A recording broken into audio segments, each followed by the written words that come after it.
Hey guys, welcome to the channel. It's me, Colin, Project Constitution. Joining me today is my wonderful guest host, Stephen Benoon, Israeli News Live. Um, you can follow him on X at Stephen Dinoon.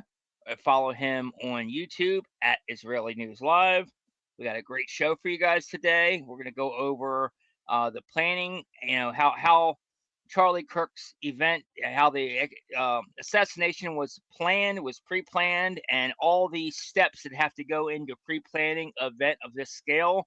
Because Steve used to be CIA, and he has foreknowledge, or not foreknowledge, but he has knowledge, past knowledge of the steps that went into it, because that's what he did. He was an operator. That's what he did, man. So we're going to go into that. And I just want to remind you guys real quick that if you want to support us, if you want to support the stream, I have a buy me a coffee set up, so you can scan the QR code right down there on the bottom right hand corner of the screen. You can scan the QR code, leave a comment, and we will read it out just like a super chat at the end of the stream. Or it's actually pinned in the YouTube chat on my YouTube. And I'll drop it in the chat for Steve's people as well. So if you wanna support the stream, since we're not monetized, you can't leave an actual super chat. You can do it this way: buy me a coffee. You can leave any size comment you want. Donate $1, $5, $100, whatever. There's no restriction on the size of your comment, and we'll read it out. So without further ado, I guess let's get into it. Welcome, Steve. Thank you, Colin. I almost called you Tyler. Isn't that terrible? By the way, wait a minute. There it is. There is his coffee one. I'm sitting on the side of the thing there, right? So yeah, well, this is exciting. You've been covering the preliminary really well with a lot of different guests this past couple of weeks there, and Colin, and it's really been interesting, because you get to see what a lot of people don't get to hear about. But for those that will just pretend like everybody's kind of oblivious to this, if you're suspected of committing a crime, they take and they go convene a grand jury. Nobody knows really what goes on. Grand juries are done in secret. It's really only the prosecution that gets to present the case before the grand jury. Then the grand jury decides whether or not there's enough evidence or not to bring you to trial. Well, in this case here, they already arrested Tyler, so they're already making him and trying to convict him in Public Eye 101. And, it kind of reminds me of Nancy Grace. I don't think anybody that Nancy Grace ever covered ever ended up getting off because she buried these people, even if they were innocent. I used to wonder about that. What if they are innocent? But yeah, that's what happens. So thank God for social media where people can really examine the evidence and help exonerate some of these people that may not be so guilty. But preliminary trial is where the judge is hearing the evidence as if he is the grand jury now. And he determines whether or not there's sufficient enough evidence to bring the case to trial. And so getting to see a glimpse of this publicly was interesting. And it gives us a chance to see what they're going to allow in, what they're not going to allow in. And I think that Colin is probably the expert from our perspective here on those trial cases there. I know my son has also been watching them very vigilantly as well. So that's where I get my little tidbits here and there. But anyway, back to you, Colin. Yeah, so we've streamed the on my channel. We've streamed all 5 days of the preliminary hearing. So we've seen it all. We've been through everything. I think it's real telling that the defense especially is trying to block the public from seeing all the evidence. They constantly are fighting to keep every exhibit out of the public eye, so make sure it can't be seen, by the cameras. The prosecution themselves, they are saying things that are not true. They are making assumptions. They're being very vague about things. They're saying wrong timestamps and the record's not being corrected. The judge has a clear bias against Tyler's team. It definitely sounds like this is basically just a show trial. That's all it is a show trial. Tyler has been set up from the beginning, like we said. As the evidence, and by the way, all the evidence that has come out over this preliminary hearing has basically all what it's done is it made Tyler look less guilty and pointed the finger even more so at Lance Twiggs, which is his furry gay boyfriend, lover, roommate. For example, the DNA, where they've been, we've heard all these shills in the mainstream media going around for months now, claiming that they've got Tyler's DNA on everything. That's not true. They have the only person that they can definitively say that they have, the only person's DNA they definitively have on the items, like the towel, the gun, the screwdriver, the Dremel tool. The only person's definitive that they could say is Lance Twiggs. His is the only one that they can, without a doubt, for sure, conclude that his DNA is 100% on those items. Tyler Robinson is only listed as a possible contributor. And if you listen to the argument when the defense was cross-examining the DNA analyst, the defense was actually making the argument that Tyler Robinson, they should not have included him. They should not even have included him as a possible contributor because he did not meet the threshold. They have like a scoring system or whatever.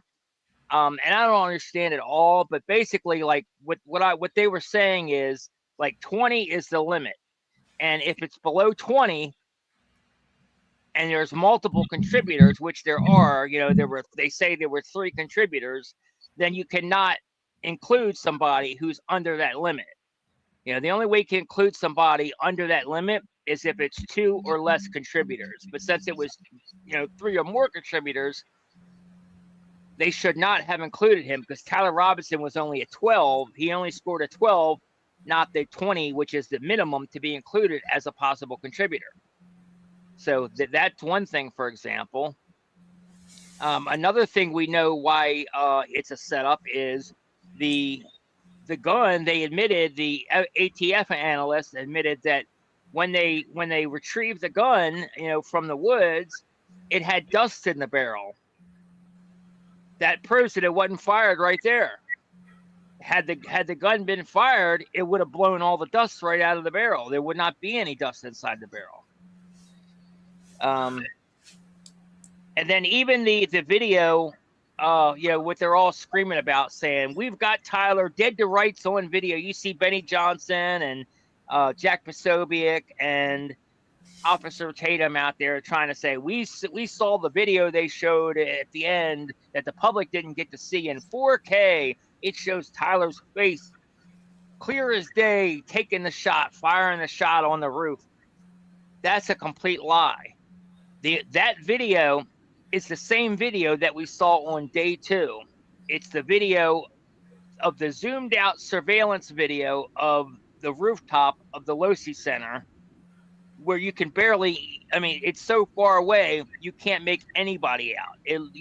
All you see is a little dot go up to the corner and lay down and then get up and walk away. But you can't make out who that is. You can't see a face. You can't see anything. It could be, it could be Bigfoot for all we know. And I think Steve has a couple things to say as far as that line there. So I'll throw it back to you, Steve. Yeah, the thing is, and we're going to get into this a little bit later in the broadcast here, but from even the onset, when we began to first look at all of this, the case here with Tyler Robinson being accused of killing Charlie Kirk, and almost instantly the evidence just did not line up. And the most obvious, as you pointed out, and so many others have as well, a 30-06 to the neck. One, the entry wound would not be that large. Secondly, his whole neck would have been obliterated. And there's been so many people prove it, even using a cow's neck with the spinal cord in there and everything, and and shooting it with a 30-06 from the same distance that this alleged shot would take place. And and as I looked at the imagery of that, I mean, the spinal cord just shatters into every fragment you can imagine, and of course the entire neck obliterated. You don't see that with Charlie whatsoever. There's no shock of that type in the first place. Yeah, there was zero chance it was a 30-06. Zero chance at all. And by the way, I'll just mention as soon as we are alive, Lindsey Graham is dead. He supposedly died in Ukraine, and supposedly some kind of rapid illness. We won't go into that right now, but I will say this. He was on Iran's list of those individuals they wanted to assassinate. So, but anyway,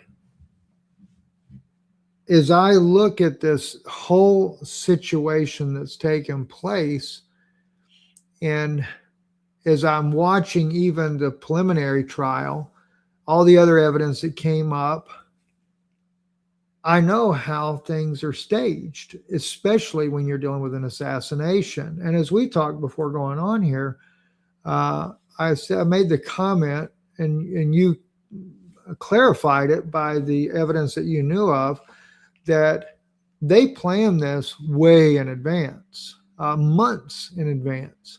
That's not a Tyler Robinson scheme. The whole idea that, oh, this is, transgender case, we're just going to go out and take this guy out because, he speaks against transgenders. 1 second. By the way, when they interviewed Lance Twiggs, they specifically asked him, if Tyler, had any about transgender, whether he had any feelings towards transgender, any negative feelings towards Trump or Charlie Kirk or whatever, and Lance Twiggs said no. So right there's no motive. Where's the motive? They said they killed him, because of he hated Charlie Kirk or whatever. Well, no, Lance Twiggs said he never talked about Charlie Kirk. He never talked about transgender or anything. There again, right? Case in point. But here's an interesting thought to throw in there, and I would like really to see your thought on this, Colin. If we look at JFK assassination, right? Just think about JFK. Oswald, everybody knows. Oswald claimed he was a patsy. He was being framed, yet he's arrested for the murder of JFK. And in those days there, using this, and I can only imagine, because as I see the rifle that he allegedly used, shoot it at a moving target, bolt action, popping off 3 rounds that they claimed that he did. And of course, the magic bullet that takes and goes in and does this and goes down and goes in and hits the other guy here. And I mean, it's just so ludicrous. But what people don't realize about JFK assassination is the policeman that was killed looks just like JFK. Allegedly, from what I hear, his body was used in place of JFK's. They did not send Kennedy's body back to D.C. They sent the policeman's body. They made sure that when they killed that policeman, they were able to pop him with rounds consistent to what they would make the autopsy to be later. And because the shots that were being fired on Kennedy were coming from the front. So there again, what do we have? We have a obviously staged event. And when you're planning these things, you have to have somebody up there on the rooftop. You've got to be able to catch these people running in a video footage. You've got to have a weapon. You've got to have evidence. You got to have things left behind in order to frame someone else. And oddly enough, like in the case of Oswald, there is these some of the theory, I'll call it theories, going around that Tyler Robinson was being trained or groomed by CIA or something like that. So there may be a part that he played, or thinking that he's being a part of something, but doesn't necessarily know there's going to be a murder committed that day. Doesn't know that he's going to be framed for that murder that day. A guy with a 4.0 grade average, right? why would he go waste his life on this? And when I look at all this quote unquote evidence of, these documents being presented, this is the note that he wrote. And like you mentioned already to me earlier today about the Discord, because I brought the Discord up, right? And I'll watch you bury this issue about Discord in just a second here. But that's exactly what happens. But normally when you're staging a scene, even though you might have months to prepare, there's still slip ups. Now, keep in mind, this is what's very important for people that are listening. When there are intelligence agencies involved in a staged assassination, they're having to stage all this evidence, all the people. And especially nowadays that they have technology of computers and stuff, they can watch people online, get an idea of their psyche, their psychology. They literally build up their cases with them on social media. They bring them into the picture maybe for some other purpose that they're doing, and then they build this whole case so that when the crime does go down, now they've got all these pieces that they can fit in together as part of the puzzle. Present this to the FBI. Here's your evidence. And even though the FBI, maybe like Kash Patel, may be in on this as well, theoretically, he could not be. Theoretically, they may be dumb enough to believe the evidence they're being handed. Or Kash Patel, being that he's at the top, he knows what's going down, but he might not know the whole picture. He just knows that this guy's got to be the fall guy. That is the way it works in intel community. They set the stage. They determine who they're going to put the blame on. But yet they know they're the ones really doing the dirty work. And I think that's what we're seeing even in the preliminaries here. And the evidence doesn't hold up. Really, they should let the guy go. But will they? No, they're not going to. So Tyler, please. Yeah. I definitely think there is truth to what you said earlier about him being MK Ultra or CIA, being trained an asset. I think both Tyler and Lance, I think both of them were groomed and trained as in the MK Ultra or MK Ultra like program for sure. And I do think that they were involved. I think Tyler was involved. I do not believe Tyler actually killed Charlie. I don't believe that he was even at UVU that day. Even his parents, not his parents, but his grandparents say that he was not at UVU that day. And also,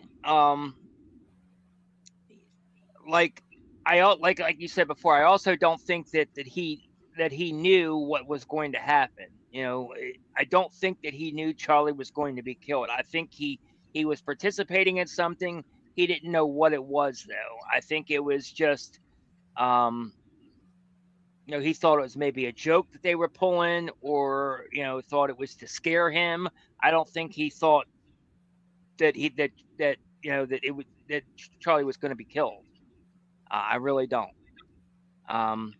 And the Discord thing, people, those Discord messages we've already proven, thanks to Baron Coleman and also Candace.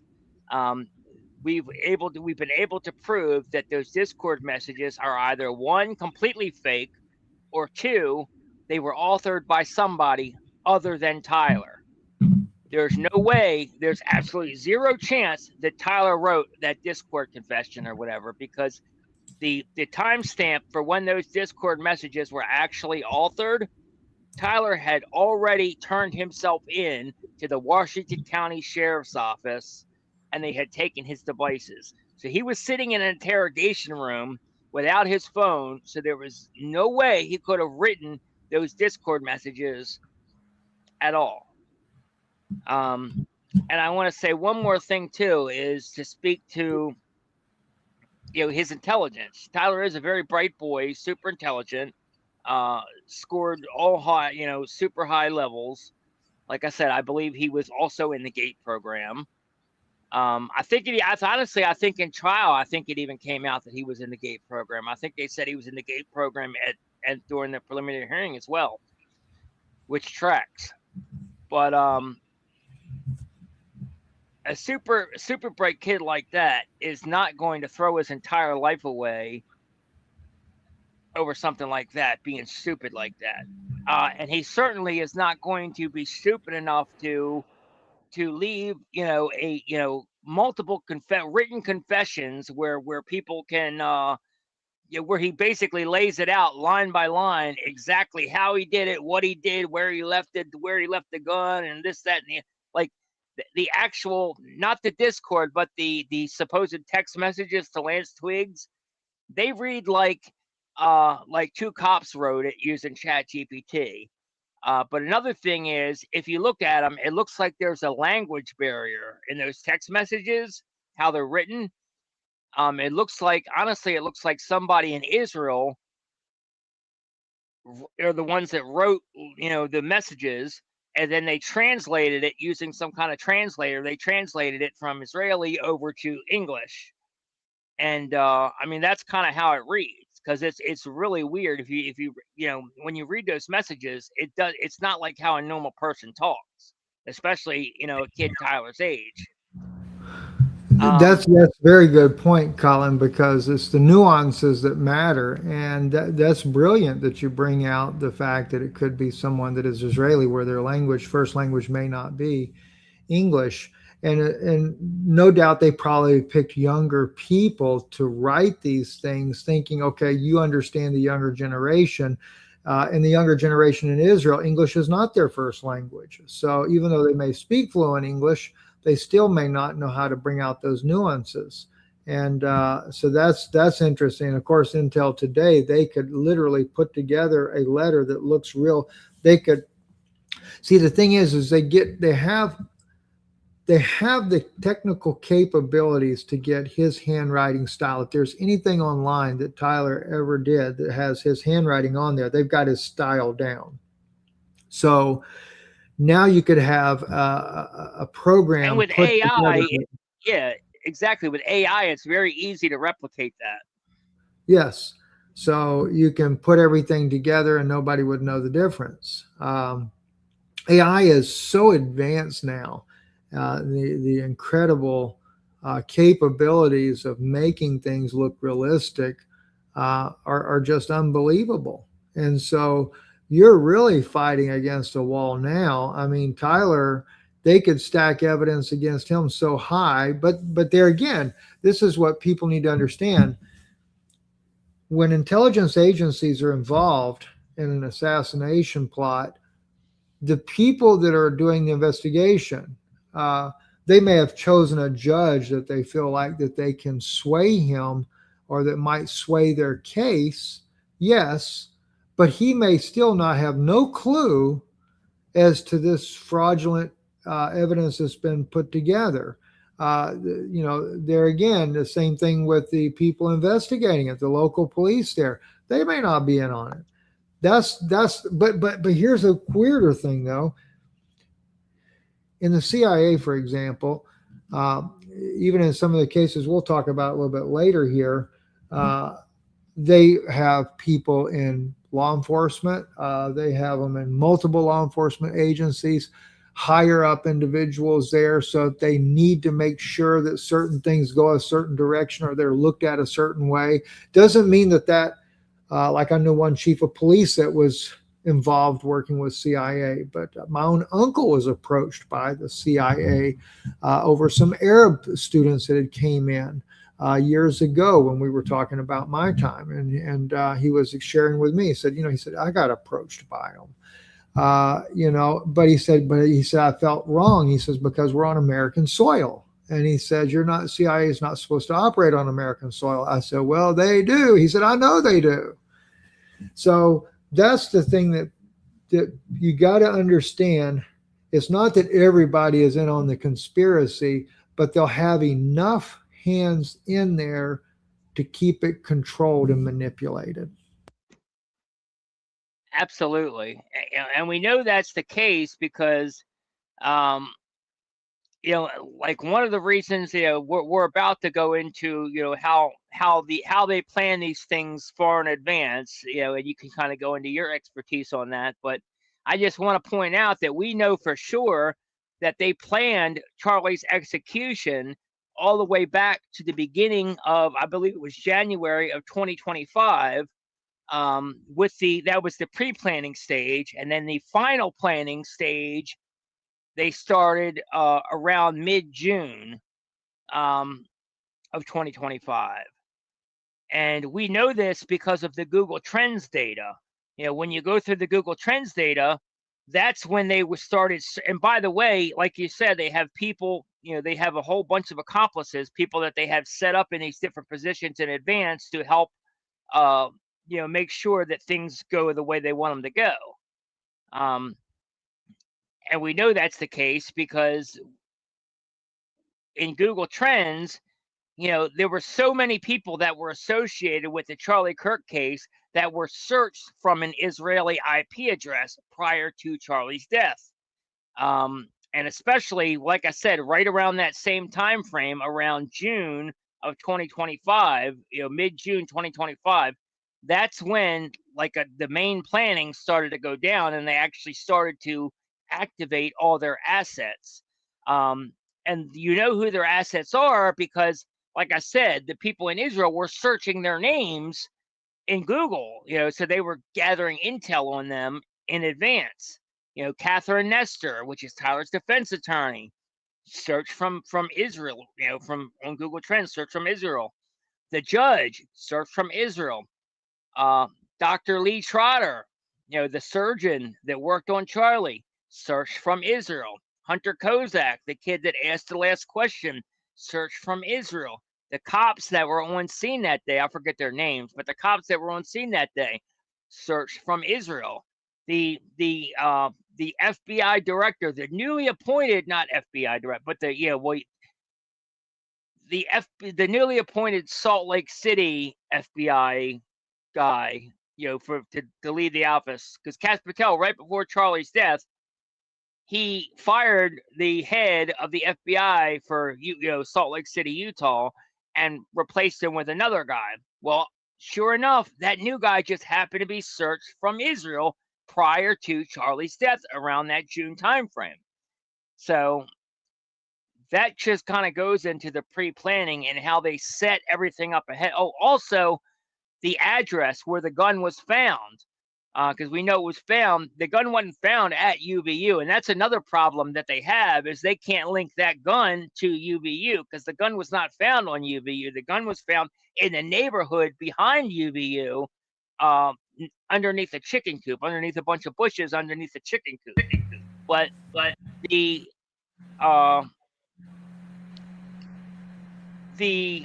the gun, the location where the gun was found, was also searched from Israel around that same time frame. Well, what's interesting is, some of the cases that I saw early on, where, okay, Tyler quickly disassembles the weapon up on top of the thing, jumps off the roof, goes back to the woods, reassembles the gun and puts it into the woods and hides it over there. I mean, it's like an insult on the intelligence of the American public. It really is. I mean, who would really believe that a criminal, okay, I get it. If he really did do the shooting and he has disassembled the gun quickly so he could get out without it being seen, he's not going to take the time to go reassemble the gun later.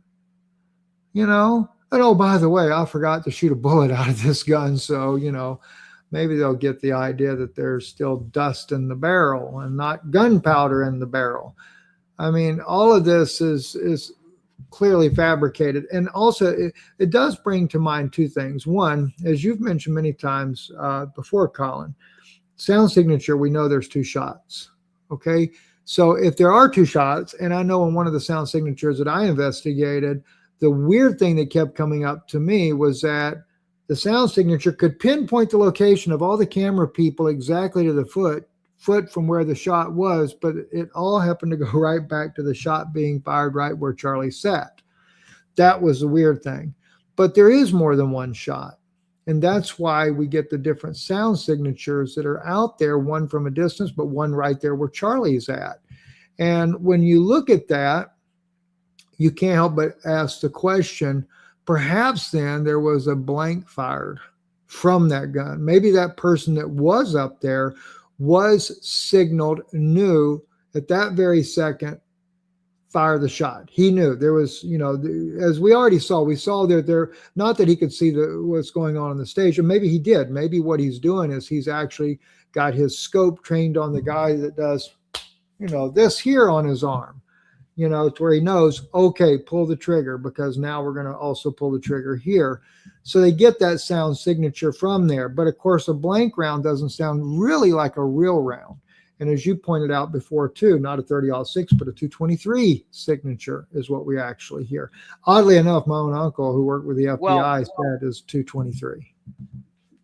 Well, yeah, the thing is, like you said, about a bank being fired, I agree with you on that. Although I don't think it was fired from the Losi Center roof where we see the person, went and laid down and then got up and left. Okay. I think it was fired from the other roof. I think it's called the applied engineering roof, which was to the east of Charlie, which would have been to Charlie's right, that building on Charlie's right. That is where they found, if you listen to the preliminary hearing, yes, they found a live 223 round on top of that roof. That actually too, and I will say another thing, that would be more consistent from the sound signature that I do hear in that one shot, because it carries that echo sound. Because clearly it's like where Charlie's at. If you fired a round off from within that perimeter, you'd have it's like an echo chamber. If you fired from the top of that other building way back there that allegedly Tyler was on, but we know he wasn't, then what do you have? You wouldn't get the echo chamber sound because it's too far back and it's up on the roof, and the sound would not come in there and work that way. Exactly. This person poured out a good point too. It says the bodyguards did not take out their weapons that day either, and that's also consistent with them knowing what was going to happen ahead of time. They knew that it was coming, and they knew it wasn't a mass shooting event. They knew it was only going to be one shot, because you could kind of tell that anyway, because when they all jumped, none of them were concerned about where the shot came from or making sure that there wasn't any more coming. None of them took their gun out, nothing at all. Michael, I appreciate you making that comment. Let me just correct one thing. One person did that, and I forget who it was that I saw in the video there. He comes out with his gun, but he's got it tucked really close to him, and then he puts it back in. That makes me, and I'd like to go back and find that footage, because it makes me wonder if he was not involved. And that's actually, if I'm not mistaken, I think that was the guy that initially I thought had a gun. But he's the guy that's on this to Charlie's right in the grass, standing off of there. He's wearing glasses. He's an older guy, probably early 50s, something like that. Do you know what I'm talking about, Colin? Yeah, I know you're not talking about Dan Flood. Around. Whoever it was, he runs around. It may not be the same guy, but I remember seeing in one video a guy had his gun out. You could barely see his gun out, but he puts it back in once he's down where Charlie's at. So, but nonetheless, I had to see that. I didn't know that, but the rest of them did for sure. Back when I was going through all this footage that you sent me, looking at everything, I saw that. I never really said anything about it because I didn't think about it, but the guy that made the comment, brilliant comment though, because even as a general rule, right? Look at the case where President Reagan was shot. Everybody had their guns out, right? Because there was an assassination, and these guys are supposed to be trained, and they don't have guns out. They're just, everybody's like, oh wow, let's go help. Oh, give me the evidence. Let me run with the evidence. You take this evidence, you take that evidence, and you take that evidence, and nobody will know what we did. That's a brilliant observation. And by the way, Utah is an open carry state, so there's no reason they wouldn't have had their guns. Secondly, all the people on Charlie's security were also former police, and as many of you guys know, former police, they get to, they automatically get to keep their CCP, concealed carry permits, And they're reciprocal, throughout all 50 states. If you're a cop, they're reciprocal in every state. So they definitely were able to carry guns, and I guarantee you they had their guns with them that day. Yeah, I can't imagine anybody not having it. By the way, the CCP rule applies only if you've been 10 years law enforcement or longer. Or I think if you've only Okay. been out less than 5 years. I think that's how that works there. But nonetheless, like you said, though, there's no doubt these guys were running around with their guns. I mean, especially when you're ex-law enforcement. I know I carry mine everywhere practically, other than if it's just an irritation and don't want to carry it that day. But you're Exactly. right. They're going to have it with them. There's no doubt about it. And like I know Charlie's main security guys like Dan Flood and Harpole and Rick Cutler, all those guys were seasoned definitely over 10 years, if not 20 years in law enforcement as well. So they definitely would have hit that role. I think it would be worth showing the video of the person. And this, by the way, this is the video that you see Benny Johnson, Officer Tatum, and Jack Posobiec trying to claim that this video shows Tyler Robinson dead to rights firing the shot. I want to show it for you guys because, one, it kind of points out what we're talking about as far as the pre-planning and how this guy may have been set up, just like they knew this. They did this in particular to make it look like what they wanted it to look like. Even if the guy didn't actually fire a shot. And by the way, on the video, you can't tell whether the person fired a shot or not because it looks like a potato. It's so far away. But yeah, this whole person is basically just an actor. Like me and Steve were saying, we believe the person on the roof here is basically just an actor. This is part of the setup. But I think it's important to watch it. So let's go ahead and check it out real quick. It's only 2 minutes long. Kind of rolls over the railing onto the roof.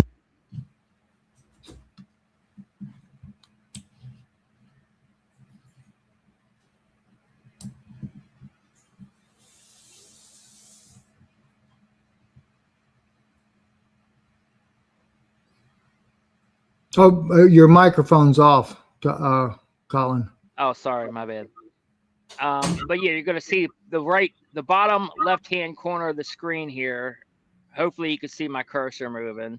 Oh, can't we all identify? Isn't that Tyler? Looks like Tyler to me, that stick figure that's all blurry.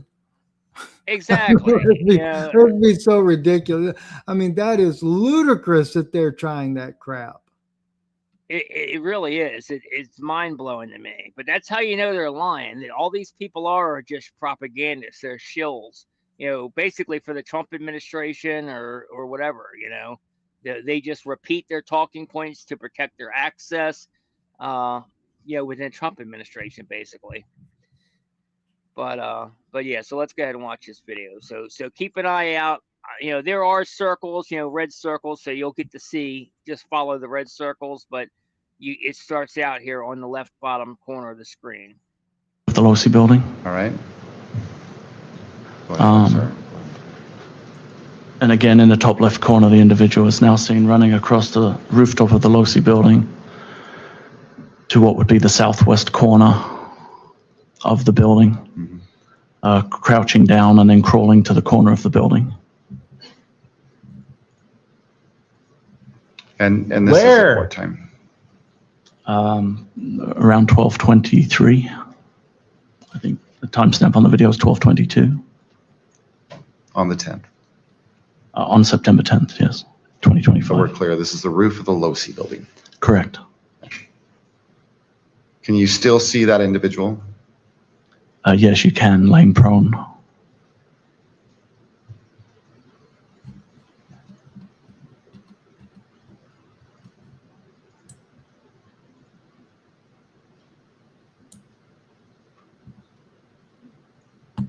You believe this to be Mr. Tell Robinson? whether there's a fire. I'm sorry? You believe this to be Mr. Robinson? I do, yes. And how long is he out there on the edge of the building? And the guy says, "You believe this to be Tyler Robinson?" Yes, I do. Well, how? How do you know it's Tyler Robinson? It looks like Bigfoot to me. That's a very good analogy right there. Looks like Bigfoot. That's everything we see of Bigfoot are such grainy, way far off images that but yet, oh, we all know that's Bigfoot, all right. Not a monkey. Exactly. Just until the reported shot was fired at 12:23 and 28. Individual then stands up and then moves across We're the building. seeing to what the they're north. seeing. Is that what Where we're is seeing there happening right any now? Tyler It Robinson is, in yes. a prone position They taking move a shot? behind the atrium area on the rooftop to the northeast corner where the white triangle is. Do you see Mr. Robinson now? I do, yes. He's just arriving at the corner of the building, the almost top center of the image.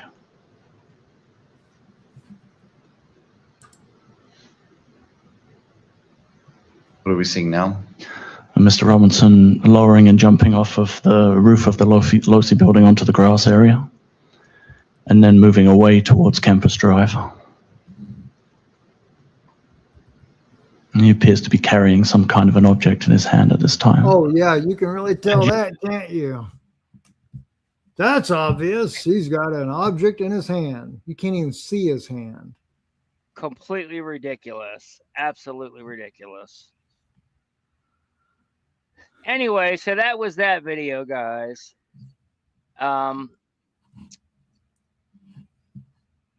Did you you want to talk about your experience with I your think that previous would be experience good. with setting And things up? yeah, let's pull. You want me to pull up that New York Times article? Yeah, let's pull that up for an example there. Okay.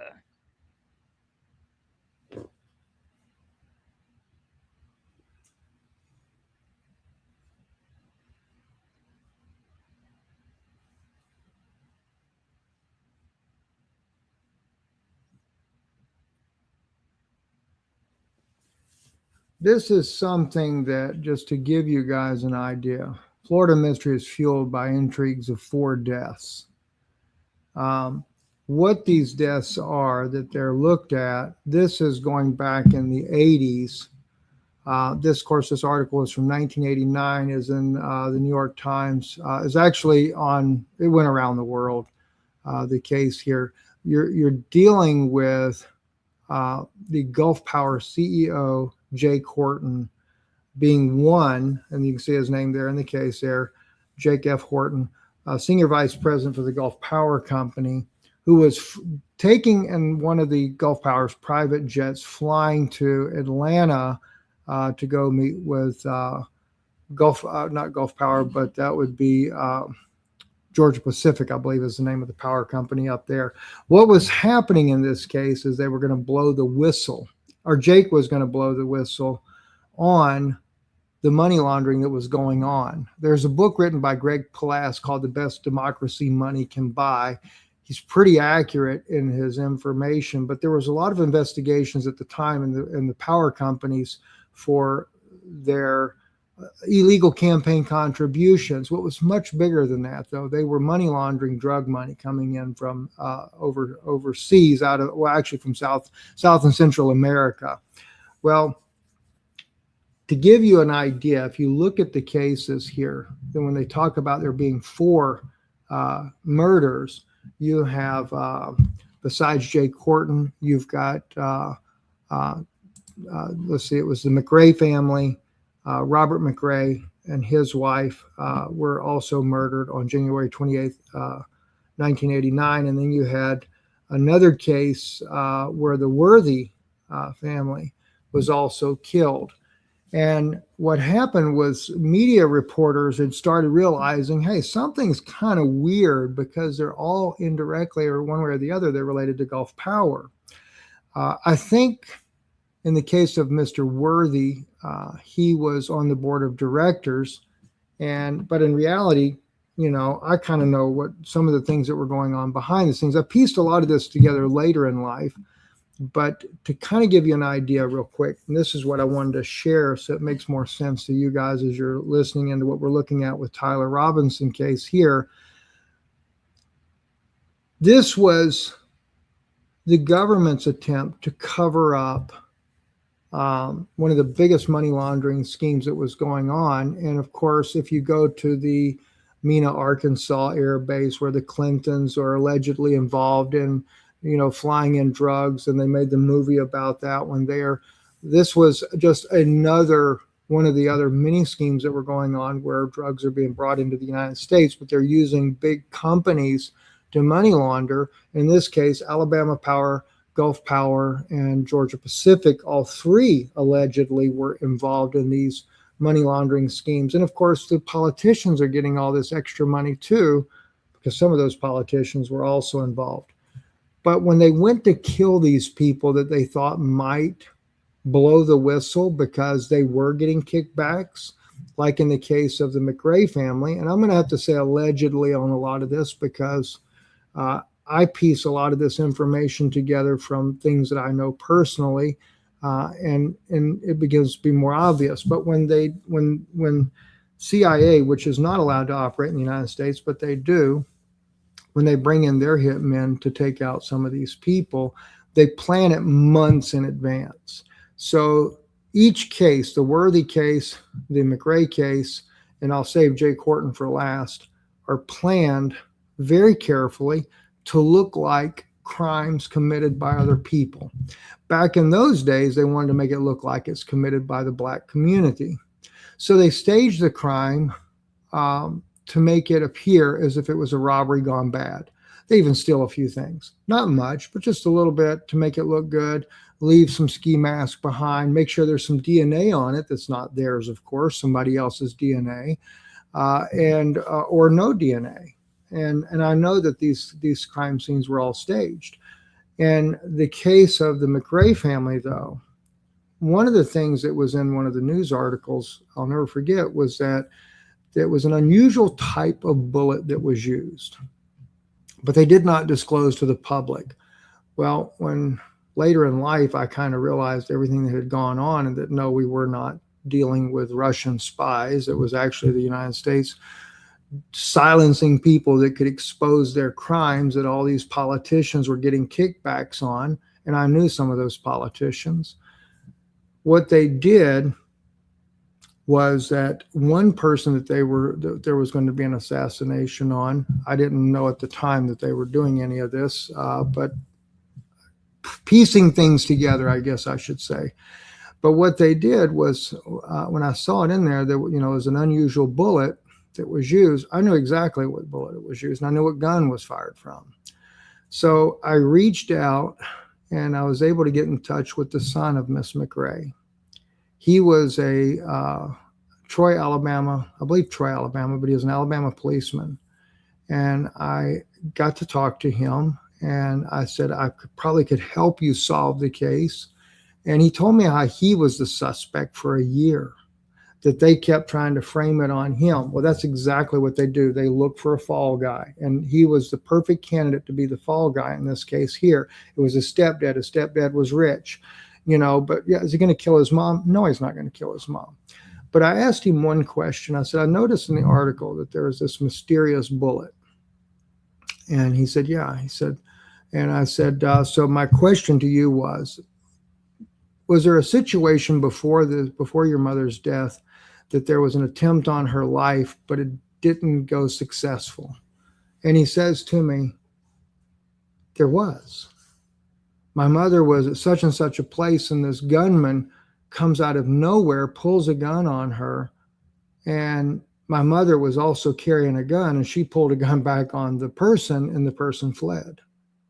I said, okay, that explains it to me. I knew personally from another event that I'd seen where they switched the idea from using either a 25 or a 22 to assassinate the person with to using heavier weaponry. And in this case here, his mother was killed with a Uzi 9mm using Israeli rounds. And when I said that to him, he was dead silent on the phone. He said that was never made public. I said, I know it wasn't. All right. Now, my point is, though, is that the elaborate work it takes to stage everything and then the cooperation of all the areas. Let's go to Jake Horton. His plane crashed. Now they're trying to say that, oh, on the audio recording, and this here now we're in 2026. I think they came out 2 years ago and they're saying the audio recording shows that he was saying that Jake is on the plane saying he's going to detonate something. Totally BS. All these years, they never had that on a recording until now. Well, technology's caught up, so maybe they can fabricate some evidence. But the thing was, before Jake Horton was ever killed, there was this whole, he was, of course, the vice president of Gulf Power Company. And there were two different individuals. I was one of those individuals that was said, we were given some cockamamie story about some kind of thefts going on in Gulf Power, and we need to see how they're breaching security. Steve, we need you to go in and breach the security of Gulf Power. Well, I'm trained to do that. I know what to do. And not that I would be successful, but if I get caught, it doesn't matter. Nobody's going to do anything to me because I'd get released anyway. So I go in there, I carefully examine the place, what to do, find the vulnerabilities, and I breach security. And I'm told where to get to.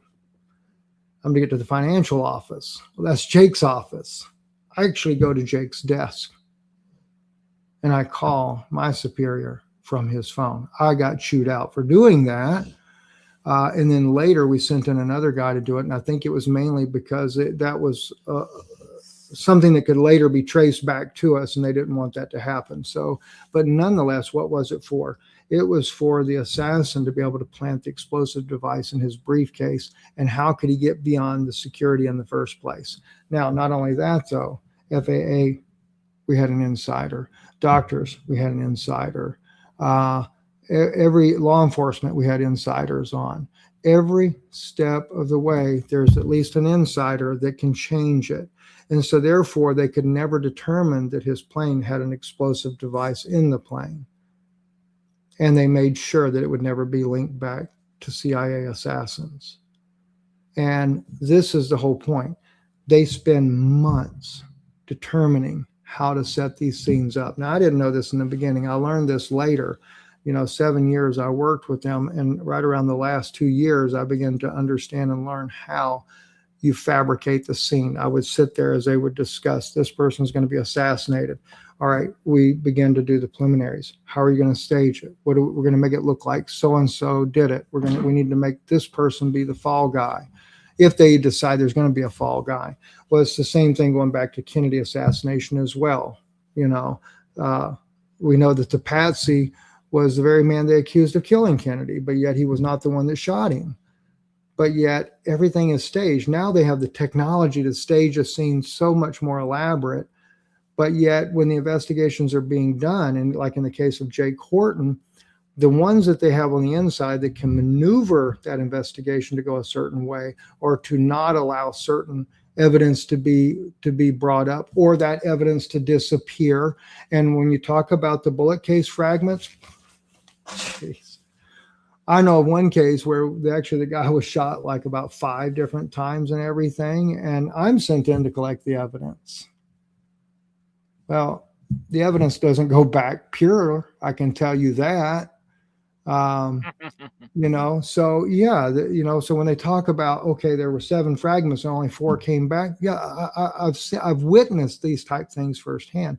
So I know that they do these things. And of course, in my time, I always thought we were the good guys fighting evil. It wasn't for me. It wasn't until, 25 years later, I began to realize. One day my wife had me watch some video of this lady that went to MK Ultra, and her husband, the man that rescued her that later married her, was a former CIA guy. And as he began to talk about things, I went into a total meltdown because I realized people were dying that they wanted dead because they were loose ends. And that's why I knew what to look for with Charlie Kirk, because I knew that was a good man trying to do good that began to step on toes. And later I discovered that the biggest reason that they had for him, and this was through Israeli intelligence, and then Iranian intelligence confirmed it, was the Iran war. Him making the fuss over October 7th wasn't nearly as bad as him trying to stop the Iran war. because ultimately they needed to close the Strait of, they wanted Iran to close the Strait of Hormuz. If they control that, then they can raise oil prices. They destroyed Syria, so Iran and Russia and them don't have a pipeline, but Israel, the United States, and Qatar have a pipeline. And now they can make all the money and all the billions. So they're manipulating Iran right now to keep this war going. Charlie cared about America. He had America first. He wanted to stop it. And that's why the Israelis said it's bigger than Israel and it's bigger than Netanyahu, because there were a lot more players involved. So they had to, they planned this young man's assassination. When they saw, going all the way back to October 7th, but then he kept consistently caring about America, not taking the payouts by Israel and big donors, and willing to totally walk away from all these big donors to be good and to be honest and forthright, that became a problem. That's when they decided he has to go. His own handler, his wife, couldn't control him. His mother-in-law, who was big Israeli industrial complex money, couldn't control him. And His so people no around doubt. him couldn't control him. Yeah, Erica knew. There is no doubt that Erica Kirk knew they were going to kill him. Maybe not the day, Same, but she knew it. same thing with Andrew Colvett and Tyler Boyer as well. Yeah. You know, I sat there the other day, I talked to Mitch, probably an hour or so, and he's on a gag order right now. But they have tried desperately to get a hold of his phone and get pictures out of his phone, threatening this young man, sending, what was it, U.S. Marshals, claiming they had a warrant, wanting to get a hold of his phone, all because he's got pictures in there that clearly would put Erica Kirk in a very compromising situation. Oh, absolutely. And that's one other thing I'll say as well on this too, Colin. When you jeopardize that mission, I don't care who you are. I knew one older guy worked with the CIA. He was retired, but he began to make waves that could have unraveled this entire thing with Gulf Power and with Jay Corton and all their deaths. Could have completely, not that he would have said anything about that. He would have probably went along with it. I wouldn't have went along with it if I had have known. But he started making issues because they had to fake the guy that I worked with. They had to fake his death because too many people had gotten killed. And now there was a quote unquote, a leading suspect in the investigation. But then they said, oh, he died. Yeah, they faked his death. Now, I never was told who that leading suspect was, but I'm sure it was who I knew it was. And so they faked his death. But when one CIA guy got really upset about it, and I went with him to other agents' houses and things like that as he vented on that, he ends up with a bullet in the back of his head. And then I'm called and told he's dead. You know how they say how he got killed. And a very short call. You understand, don't you, Steve? Oh, yes. Even back then, you didn't have to hit me in the face with a wet mop. I got the picture. Shut up, or you'll end up in the same condition. Yeah, and that's kind of what they did with you and your stepfather or whatever, father-in-law too, right? You know, yeah. They set them up. That case is probably the most profound, and now that it's public, because a judge ordered in Florida that the case be the death certificate be changed to homicide, and then cites Dr. Carrie Madej, Dr. James Thorpe, and Dr. Deborah Viglione in the record, and that they're to be cited. Not that he doesn't determine their outcome, but he agreed with the pathologist. He took precedent over the case. But what was it? You know, I mean, we were warned by Hebrew-speaking Israelis a couple of years before this event happens to get back on track, start talking about these Noahide laws, quit speaking against Israel. Sounds like Charlie, doesn't it? And what were we? We were very strong pro-Zionist. almost 500,000 followers on YouTube, pro-Zionist, always lifting Israel up. And then suddenly, about 8 years ago, we took a flip-flop, went the other direction.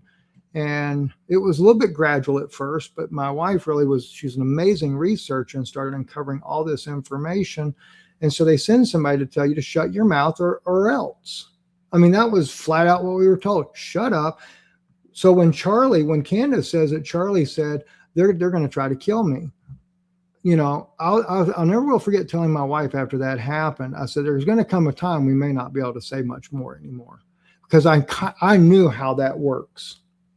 But then it kind of quietened down, didn't hear it anymore. So I didn't think that much of it.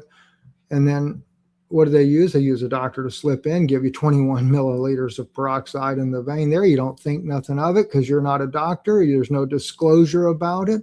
Go to Florida. They continue to pump that, then do a non-cross-matched blood transfusion to cover up the crime, which I don't think the doctors in Florida. And then they get other doctors to cover up as well, because then they got other people in on it as well. Like we're talking about the planning.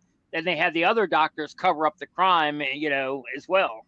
Falsified the records. The medical records were completely falsified. Everything. The one thing that really changed that course of the case, one doctor who supposedly signed the death certificate as natural causes finally came forward, even went to the Florida Department of Law Enforcement. He said, I never knew the guy.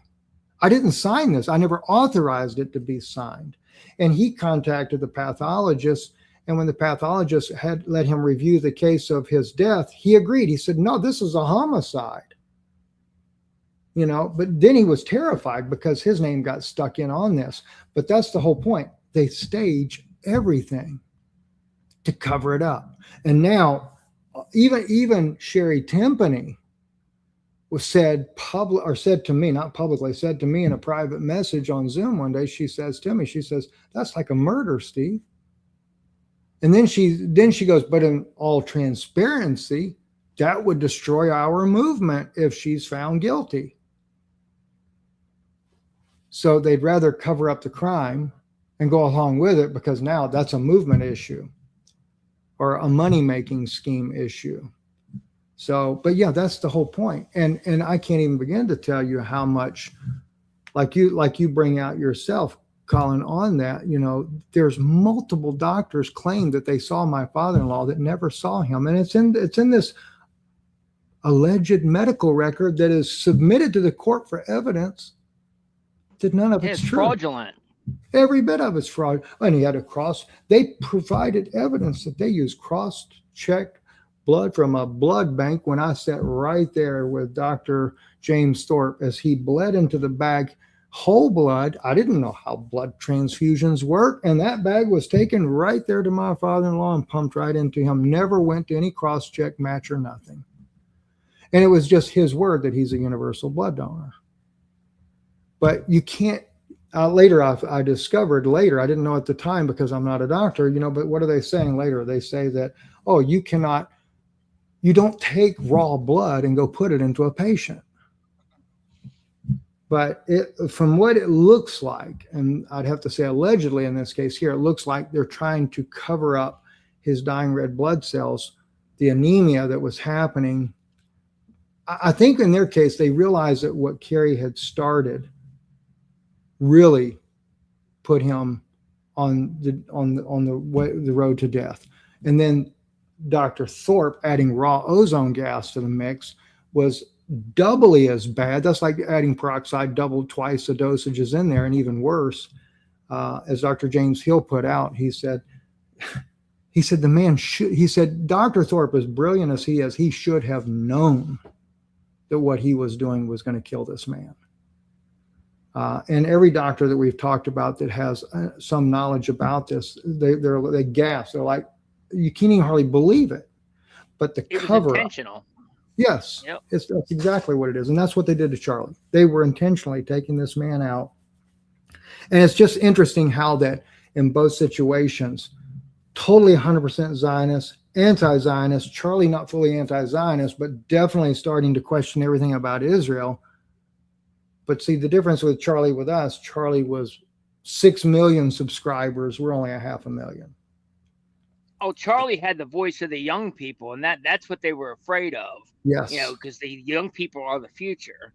But yeah, Charlie was waking up towards the end. He was waking up, and he realized that he had become aware of just how evil Israel is. He had become aware that our government is not the good guys, and he had become aware that he was surrounded by handlers. That Tyler Boyer was a handler, Andrew Colbert was a handler, even his damn wife was a handler, and he was trying to extricate himself from that situation. Unfortunately, he was killed before that happened. I mean, because we even know he had an appointment to change his will and end of life documents on September 15th, 5 days after they killed him, that he never Wow. made. Where I, honestly, most of us think that if he made that appointment, he was going to remove Erica from everything. Wow. Talk about knowing who your enemy is. That is crazy.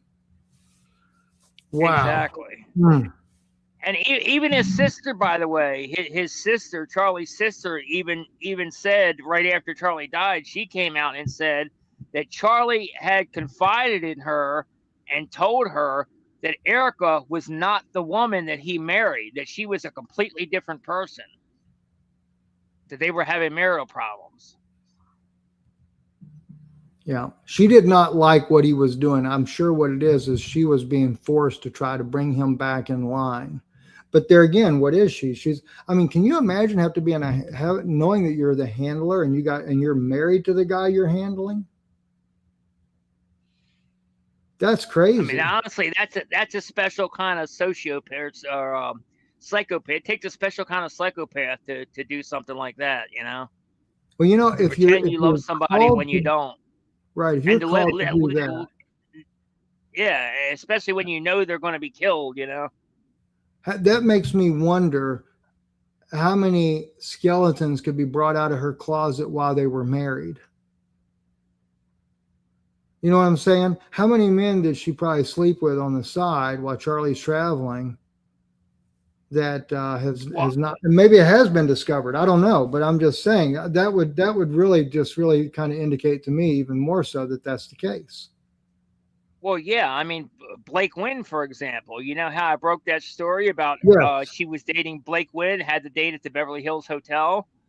Well, we actually were able to track, going back through old pictures and going back through flight logs from when they were all, both her and Blake Wynn consistently showed up in the same cities on the same days. Their flight paths, both their planes flew into the same cities on the same days and left the same nights. They stayed overnight and left and then left the next day, on multiple occasions, a whole bunch of them.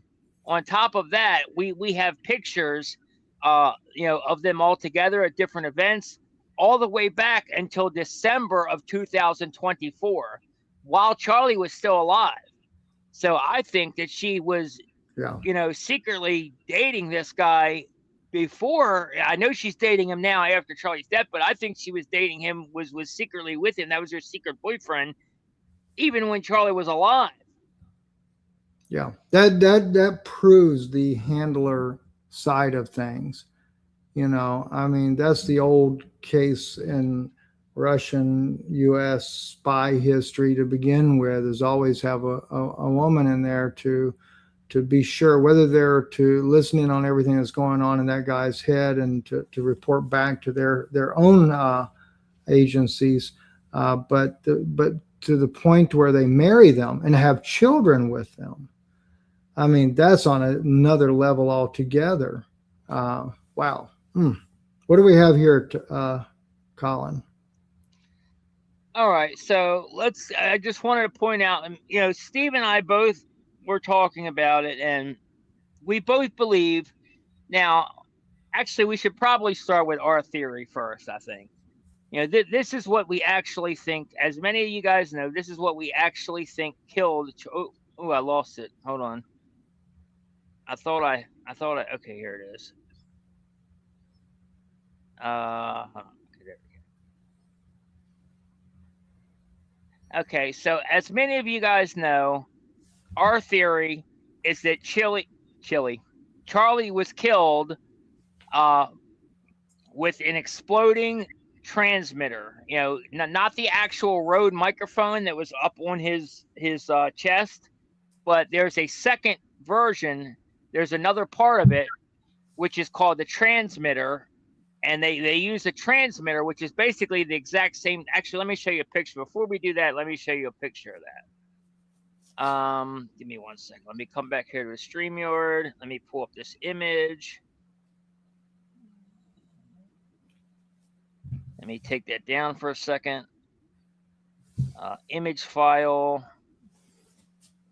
There you go. Okay.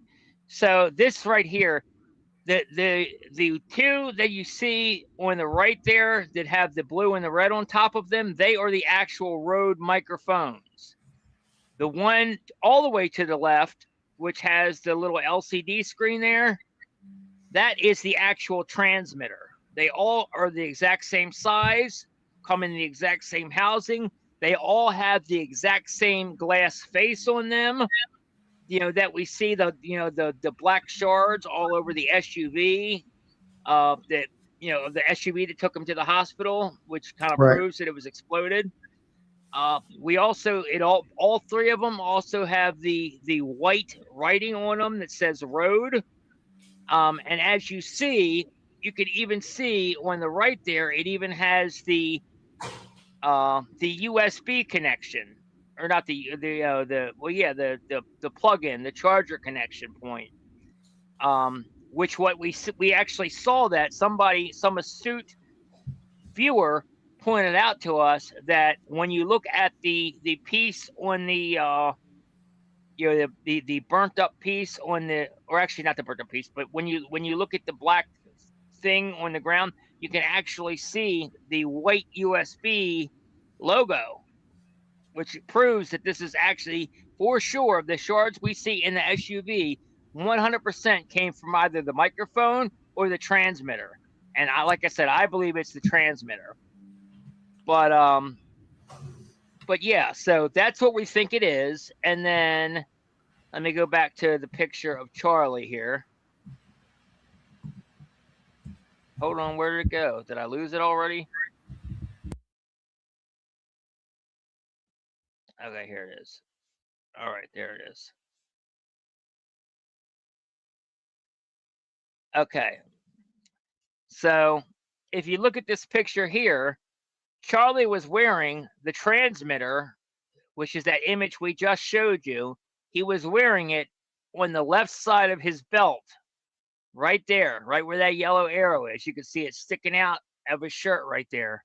And that's directly in line with the wound on his neck. So when that thing exploded, it shot a shape charge all the way up and hit him in the neck. That is what hit him in the neck. We also know this because if we go to the next image, you can see the burn mark or the bruise. It's not really a burn. You can see the bruise right Where that there was on at. Charlie's, exactly where it was at. Correct. And this is in the afterwards as they're carrying him away. And the fascinating thing too that is so obvious is that the microphone, I mean, no matter how we looked at this, I know I had two opinions from the Iranians. One Iranian, Pedram, actually believed, like we said, from the transceiver. But he says people that he knows in Iran were saying that they thought maybe the Rogue mic on his collar pierced right around his collarbone and came out his neck. Well, the problem is you just don't see how it could do that, because it's like if it went in, if it goes in at all, how's it going to come back out like that? That just doesn't. I mean, now granted, if the hole was more on the side of his neck, maybe, but it looks more like it's closer to the front of his neck, which is more consistent with that transmitter. Yeah, judging by where the actual where the actual entry wound is, And judging by the alleged, and we don't know for sure whether what they're claiming is actually what happened, where they said it, it went down and hit his spine and got live, went through all his different spine vertebrae or whatever, and crushed a bunch of them and landed like a C5 or something like that. But if we take all that at face value, then it just doesn't line up. It would have had to do a 180-degree turn, so it would have shot up. If it was the microphone, it would have shot up, and then it would have had to do a 180-degree turn and then shoot back over into him. And that just defies physics. It's impossible. It doesn't happen. But our own theory, though, would be more consistent. Yeah, because it's if it comes perfectly from in the line. transmitter, hits the neck, hits that spinal cord, and travels up, but yet maybe a fragmentation is left in the bottom. Then that would also support the idea of what we see, that expanding neck coming out, that little arch in there, as if when it went in, it does go and hits his neck. And I could see, based on the preliminary hearing, but they're just putting it the opposite direction. But still, that would be consistent with that transmitter. Exactly. So that's our theory. Now, even though we are pretty confident that the exploding microphone transmitter is what actually killed Charlie, that's what caused the explosion and what killed Charlie, Steve and I, as well as many other people, also believe that there were additional devices that they used on that day to ensure that he was dead. They had backup devices. Yeah. And this is a good this shows one of them, because that I was one of the first people. I think I was the first one to find. You were. You're the one that discovered that. Yeah, what would look like a shell casing bouncing off. Looked like it was bouncing off of the top of the tent and falling down. At the time, but it wasn't a shell casing. It actually is a projectile. And another thing is, Ali Zeekmeister on X. Be sure to follow him. But he actually was able to get a different, clearer version closer up of it, where we can actually see that it's not just one projectile that comes out, but it's actually like 4 or 5 of them in a row. It's like pop, pop, pop, pop, pop, pop in rapid succession, like rapid fire, pop, pop, pop, pop, pop, pop. And it's also, you can also tell it's compressed air. Whatever was set up behind Charlie there, behind the tent, was fired from compressed air, because you could actually see the puff or the jet of compressed air coming out of the barrel or whatever it is as those projectiles are fired out of that hole. And I showed Steve this before we went live, but I'll go ahead and show you guys as well. But pay attention. Before you show that, let me just quickly say too, I want to really give an appreciation to Ali, because had he not got us looking at the Rogue mic to begin with, we would have probably never pulled this together with the transmitter. And although I thought it couldn't be the Rogue mic because of the location, it's still, though, his brilliance and pointing in that direction is what helped us to go continue to look in that area. So he's really been very instrumental in bringing out a lot of amazing information. Absolutely. Yeah, he's done a great job. He's been a good asset. And he's on the ball, man. Like he's OCD on this. Like that's all he's been focused on. Just like John Bray, he's another one. Ali, that's basically all he's been focused on since the beginning is trying to prove, what happened to Charlie with the exploding microphone or the exploding transmitter or whatever it is. So definitely credit to him. And like I said, he was able to find this other video, this other angle of the one I found earlier, where you can actually see these projectiles. So let's go ahead and watch this real quick.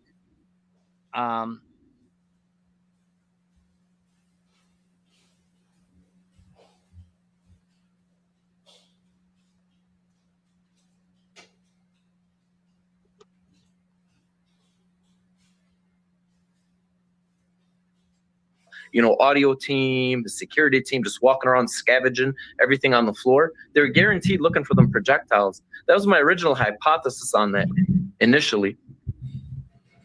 Oh, without a doubt, absolutely. That, It's just easier for them to that's just pave over 100%. everything. Exactly, 100%. That's why they paved over everything, to get rid of the evidence. Yep, that's it. Yep, that's the video. Okay, so let's go ahead. We'll play it. Like I said, we'll play it without doing anything to it first. We'll just let it play, and then we'll stop it and talk about it afterwards.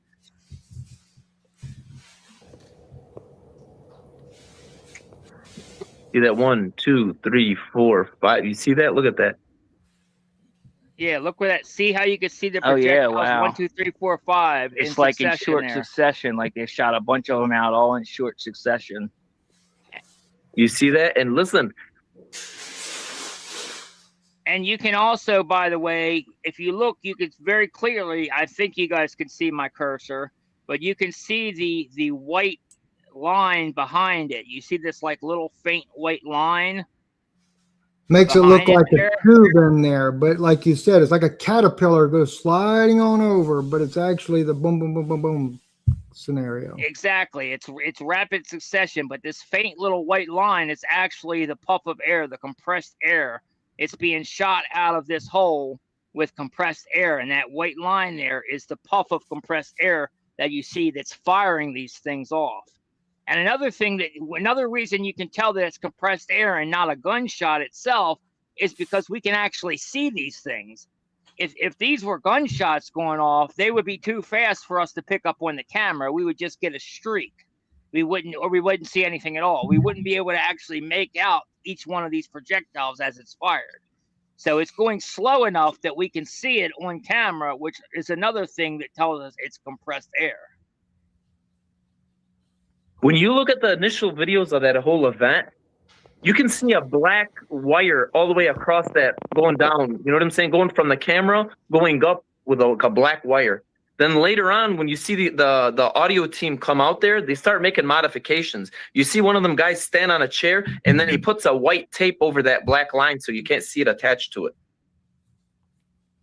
That's what I noticed. I had a before picture and after picture of the event. And, in the later picture, there's a big-ass white tape across the whole thing, so you couldn't see them wires, dangling up there. They taped them all down. So, it was obvious they're trying to, hide something. Even Terrell Farns sitting on that chair and taking the SD card out, it's all related. It's without a doubt, it's all related. Oh, 100%, dude. But yeah, so if you look at it here, you can see, boom, there's 1, 2, 3, 3, 4, at least 4. I see at least 4. All right. Yeah, there's 1, 2, 3. 1, 2, 3, 4.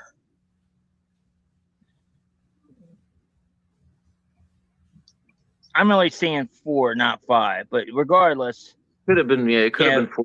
I haven't looked at that video in a while. Like after I saw that, I was like, they tried to tell me those were bugs. I mean, try to record a bug on a camera like that. It's impossible. Exactly. No way that's a bug, by the way. Not a chance in hell. And then Colin, can you bring out something you shared with me earlier, and I think it's very important for people to know, because we have this footage now that Candace has released showing the back from behind Charlie, but you shared with me an Israeli company that has the technology to be able to take pixel by pixel and remove certain things to be able to cover things up. I think that is very important for people to know at this point. Yeah, I don't have the footage queued up off the top of my head, so I'm not I don't have the footage ready to bring up. But Okay, I will all say right. that. Yeah, but the video behind Charlie, that we have that Candace screen recorded, that Terrell Farnsworth showed her on like Skype or video message or whatever. she was able to prove that that footage most likely was edited. And there's a software, because the file, you know, she could tell because of the file that he had it in. The name of the file was actually this Israeli editing software, which if you look into that, I forget the name off the top of my head. I wasn't really prepared for it, but it's an Israeli company. Saying it's important. And yeah, it's an Israeli company, and the editing software they use, you can actually go in pixel by pixel and remove things and touch up. You know, so he basically, you could take out things you don't want people to see from whatever video it is, pixel by pixel. And we believe that's what Terrell Farnsworth did to the back footage. We already know for sure it was cropped. And we also think that he used that software to edit out, you know, the projectiles that we may see coming out from behind him.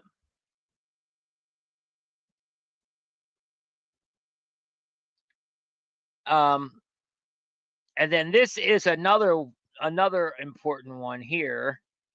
Let me see, make sure I got the right one here. I want to make sure I got it. Give me a second.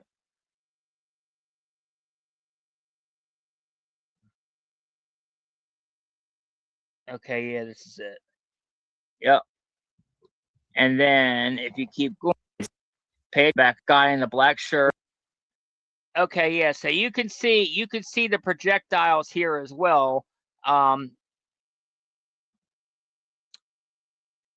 That are, you know, you can actually see them. I have them circled, and you can also, yeah, so just watch it. Shit, my bad. Sorry. You're good. No, you're good. Pay close attention. This guy in the black standing next to the tent back here next to Bruce Hibbs. This guy in the black shirt standing next to Bruce Hibbs over here. Pay a very close attention right above his head. This tiny little space right on his hairline right there. You're going to see one of the, I don't know if it's a laser or projectile. I think it's a projectile, but you will see it. You'll see something pop up there in just a minute. Okay, so on the right side of the screen, standing next to Butch Hibbs is this guy in the black shirt with the tan pants or whatever, towards the back, right at the back of the tent, standing right at the edge of the tent. Pay attention to his hairline. See that white speck right there? Yeah, Right damn, on I his see that. hairline. I see that white speck. Yep, I see that white speck now. Crap, Yep, yeah, I never saw that. I didn't notice that. That's wild. the first one. Yep. And then if you keep going, boom, there's another one. Oop, hold on. Yep, there's another one right there. Yeah, that makes sense. It displaces the air around it and whatever, debris flying around. That makes perfect sense. That's also what we probably saw when it shot past the what's his name? Dan Flood. It's probably the debris being pushed away from the air. That's why it made it look white. You know what I'm saying? Exactly. That's guaranteed what that was. Yeah, that's some good inference. I didn't notice that. Yeah. Because the direction it goes to, it looks like it's going much lower than it actually is. But that's obviously because of the air. It's displacing the air. And if you take the line right there, you know, I drew a line from where you see the projectiles coming from. It basically lines up with that device that we just pointed out in the previous video, where you saw the rapid fire, you know, like 5 of them in a 4 or 5 of them in a row. It basically lines up to the area where we saw that. So there clearly was a second, there were multiple devices, but this is clearly one of the secondary devices that were fired to ensure that they definitely killed Charlie. Around it. You get what I'm saying? So that makes perfect sense. Yeah. If you see the line I drew there, because I followed the line from where the shots were, and you could see it. It goes from the top of the tent there, basically right to Charlie's head, Yeah, that's almost undeniable at this point. Wow. Yeah. Yep. I'll And let you know, this just play you know real that quick air so you can watch. projectiles are deadly. Now they have these air guns now that are flipping deadly as it is, and you know, so the possibility that he's hit with more than one object there, that is theoretically possible. But now we do know, even if that did hit him in the back of the head, for example, it wouldn't make logical sense for the neck. For the simple reason is the trajectory is incorrect. But you know, as you Well, it's stated low many speed times, enough. Well, here's the thing: is it's low, like a projectile is low speed enough to where it could have ricocheted, and actually, if yeah, it hit the spine, it could have ricocheted down into the other ones, like which is what they're saying on the yeah, alleged exactly. autopsy leak. So, I mean, it's a possibility. Yeah, that's true. And you know what especially when you're using this, you know, when you talk about the air weapon type thing being used, and they make, oddly enough, remember the what looks like almost like a 9mm casing falling from that tent. They actually make air-filled cartridges just like a real bullet. You can look it up online and see it. Put it in a gun, and it can be fired. You know, so that is theoretically possible. I remember that guy that oh gosh, I forget his name now. He actually used that type of what you just showed there, the circles and everything, showing the three things there at one point. And oddly Yeah, enough, though, they do this is come in actually sequence. this is from his video, which is Jason Goodman, Crowdsource Yeah, the Truth. right. Yeah, So yeah, this one Jason's awesome. here. Yep, this one here is from his video where he showed that they were all lined up together, and he actually was able to show all three projectiles in one frame. You know what threw me off when Jason did this, and so I do owe a credit to him for it, because when he did this, I wasn't thinking that he actually overlaid the frames so you could see it, because even like when you were playing it, you see it appear at the guy's head just within a fraction of a second. The second one appeared, but we don't see that one, but you found that one yourself over Frank Turnick's phone there later. So, but then what he did is he took and he overlaid the images where you could see that that was a straight pattern towards the back of his head. So very interesting, to say the least. Exactly. So, yeah, I mean, that's basically. Oh, one more. There's one more video we want to show too. I forgot about that. That is the one where we see the back of his shirt. This one.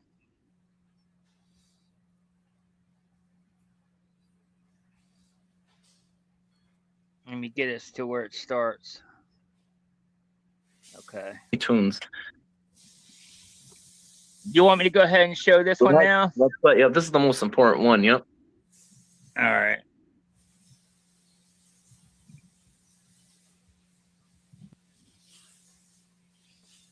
And this one's basically important because it looks like you could see something hitting the back of his shirt and then flying upward, you know, as far as the air. You can't actually see anything, but the air wise, you could see it looks like from the air, it looked like it's something hit it and then went up. And then you could also, you know, you could see his hair, how it puffs out the back first before anything else, which is also strange.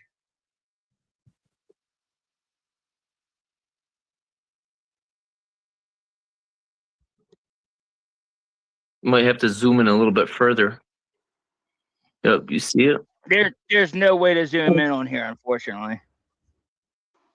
But if you look at the back of his You have shirt, to point there, it out looks because I like can't see it something on my hit screen. I him. think it's because I'm using my phone and it's minimized.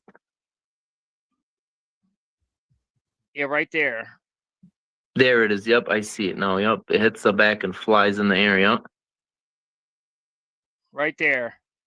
You see how this hump right here, right where he has it circled, that kind of hump right there in the back of his shirt, as if I don't know whether it was something hit there or whether something was going the other way.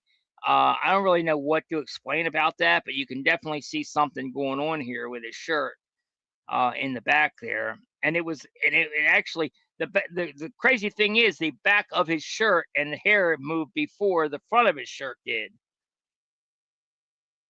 Yep, you can see it though. I see it now. Yeah. That's where the projectile hit him. You can actually see where it hit him in the back. Yeah. That tells you for sure there was at least two separate devices, at least.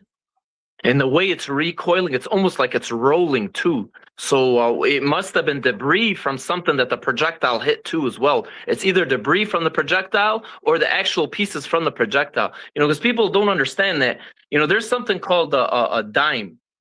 The acronym for it is DIME, D-I-M-E. It's called a dense inert metal explosive. This is what Israelis use in almost all their bombs and stuff. And all their little personal contraptions that kill people and explode in your face or blow off your hands and stuff. They use these little metal cubes in there that are made to, like, you know, like blow stuff up and then make it look like, you know, pieces of the bomb hit you, when it was really like little tiny shrapnels and stuff inside of bombs, which is illegal. It's against international law to use these kind of devices because they go into your spine, your back, you know, and they end up, you know, some of the materials they use are like depleted uranium. So it'll give you cancer after too. So even if you survive it, you'll end up getting cancer down the road. Yep. Well, that's what it And could by have the been. way, Go ahead. and I'm by the sorry. way, you can also see the infrared. Remember how me and Steve were talking about the infrared laser on Frank's phone? You can Yeah. see it here too at the exact same moment, you know, where those things are going off that are behind him. Mm-hmm. You can see it for sure, absolutely. Because when he was falling over like this is about when those things behind him went off, and that's the exact time you see that infrared laser on Frank's phone where he picks up the infrared laser. I did. I think somebody mentioned that to me in the comments, man. I just didn't look into it. There's just so much details in regards to this thing. Like, you know, it took me, imagine that. This. So yeah, so there's that. And I found one more video real quick, where we talk about the DIME. He said the DIME, which is the dense inert metal explosive. Right. So it's just a I guess we can take a look at this video real quick. That information that the doctor was giving us, DIME weapons, that stands for dense inert metal explosives. In a nutshell, what that is a bomb. That's as loud as it goes, guys. I'm sorry. With a powerful and lethal explosive that confined to a small area. Is a new weapon that Israel has been using. They used it in the 2006 war in Lebanon, according to the doctor we spoke to. Also used it in Gaza in 2006. And now, according to that doctor outside the main hospital in Gaza, it's saying that Wow. it has been used. He said almost all of the patients, if not all of the patients that come into this hospital with severe amputations, show clear evidence that this weapon has been used. That's to infect the doctors and staff as well, so they can kill more than one person with that. Exactly. Hmm. Ah, Ay, ay, ay. What a mess. Anyway. yeah. I think what we figure we got most of the things covered that we needed to cover on this. Absolutely. I think we went through everything we wanted to talk about today, I believe. Excellent.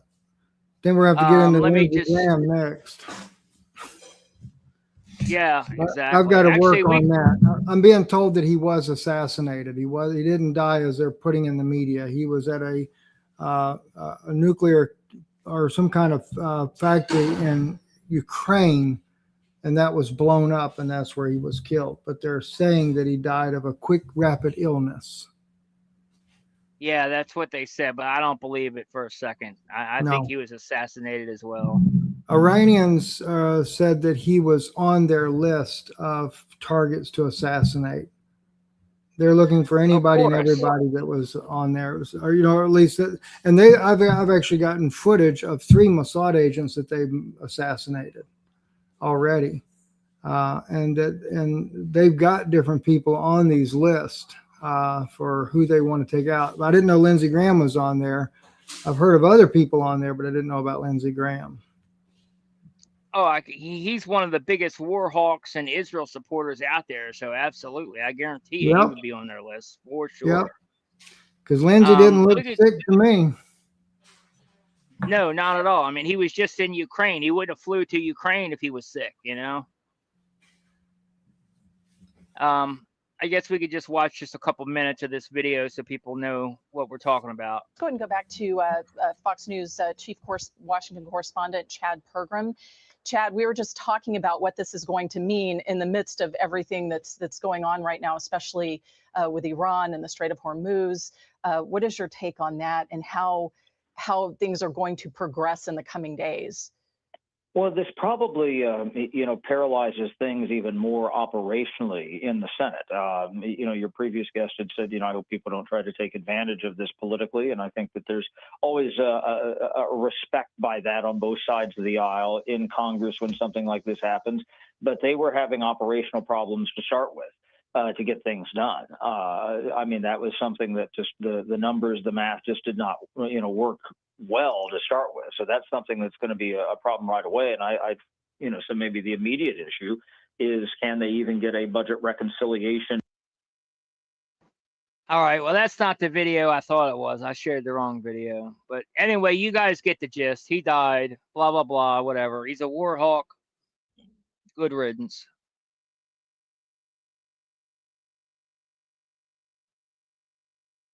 That's basically all I got. You're muted, Steve.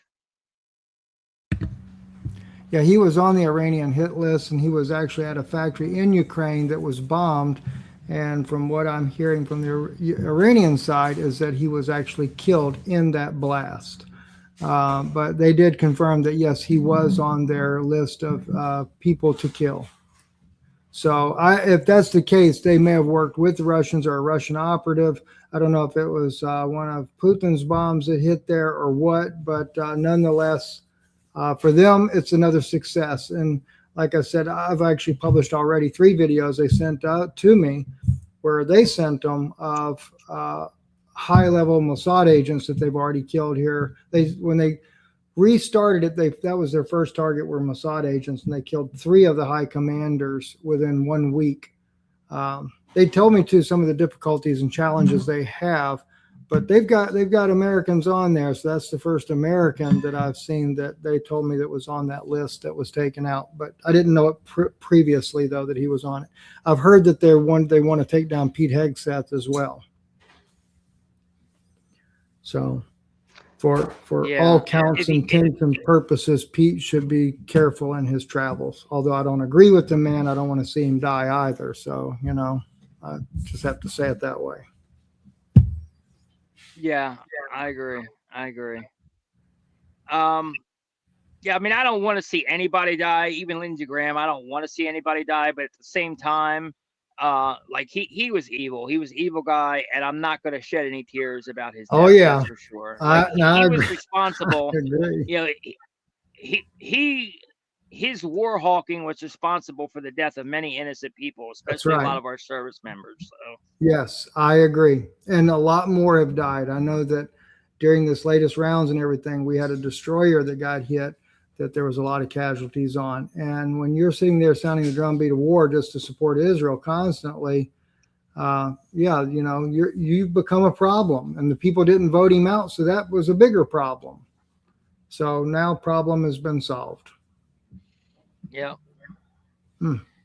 Anyway, thank you, Colin, so much for having me on. And for those of you on our channel, be sure to follow Project Constitution. Colin is always putting out some amazingly good information. He's watched by a lot, especially when it comes to the Tyler Robinson trial going on. Of course, right now they're adjourned until the next hearing, but you can count on one thing. Colin is going to cover it. So you definitely want to subscribe to his channel and follow the updates that he gives on that. Well, thank you for that. And also be sure to come out. Actually, I have a big a big stream on Wednesday. You guys should all come back on Wednesday and check me out. I'm going to be live with Jesse on Fire, as well as Lauren Petra, who's big on the Democrat side, on the left side. But we're going to do a recap of the Tyler Robinson preliminary and go over basically all of the key evidence that was revealed in the hearing and tell you guys basically everything you need to know. And I think it'll be good because, you know, as Charlie would have wanted, Charlie was about bringing both sides together and creating dialogue and, you know, trying to bring people together instead of divide. So that's kind of what I've been trying to do. You know, that's why I have become friends with like Z with Unfuck America Tour. I know that's why Candace has kind of loosened up and brought Hunter Biden on her show. That's why she brought Anna Kasparian on her show. So I think it'll be a good opportunity for us to do that and to sit down, left versus right, and really come together and face our true enemy, which is the deep state, which is the elite Epstein class. They are the real enemies. So we all, you know, the only way we're going to save this country is if we all stop fighting each other. It's, you know, the Republican Democrat thing is no longer, you know, that's just, they put that in place to have us fighting each other so we can't face our true enemy, which is them, which is the elites, which is the Epstein class. You know, this is a war of good versus evil. And the sooner people realize that and wake up, the sooner we can fix all these problems we're having. And I think Charlie's death was the catalyst for that. He's brought a lot of people from both sides together. And in his honor, I'm going to continue that. So that's why I'm doing this stream. And I think it's going to be a good stream. So you guys should all come check it out on Wednesday. Excellent. Absolutely. Definitely be there. So I'm going to tune in and listen myself. So yeah, you should. And also everybody on my side, I'm sure you guys already know Steve, but if you're not already, follow Steve on X. He's at Stephen Dinoon with a D on X. And then on YouTube, he's at Israeli News Live. Go follow him. He's also, him and his wife also have Substack, which, you know, you can go ahead and give them your Substack if you want. Yeah. Yana's probably the best one at Yana Sutova, Sutoova. It's her maiden name. I mean, her married name's on there as well. But as far as for the link, it's at Yana, like Jana, Jana, S as in Sam, U as in Uncle, T as in Tom, Oova. So amazing work that you can see there as well. So thank you very much, Colin. Appreciate you so much. She's honestly doing the Lord's work, talking about these Noahide laws and bringing awareness to that. Because obviously you guys know it, but a lot of people may not know, especially on my audience, that the Noahide laws are basically just as bad as Sharia law. You know, the same, they basically are running this, you know, that's Israel's version of Sharia law. And that's what the Noahide laws are, what they're trying to secretly install in the government behind the scenes without us realizing it.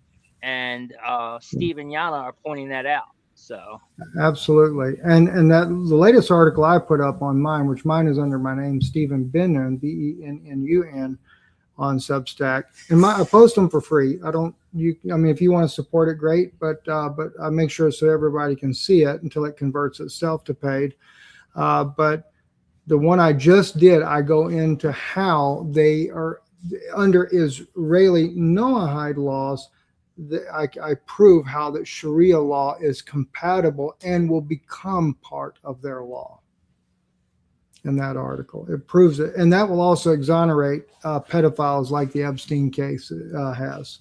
And I think that's why they're keeping these as suppressed as possible. They want to enact the Noahide laws so that when they do bring up this Epstein filing, it gets out of the bag. They're already protected, and now you can't do anything about it. I think that's the ultimate goal. So anyway, absolutely, they've got to protect their own. You know, they got to protect these sick freak pedophiles. Disgusting. Yeah. Yes. Anyway, especially Trump, they want to protect him too because he's there. Oh, absolutely. So that's all we got for you guys today. Thank you for tuning in, and thank you again for joining me, Steve. It's always a pleasure doing a stream with you. Yes, likewise. And see you guys on the next one. Later, Gators.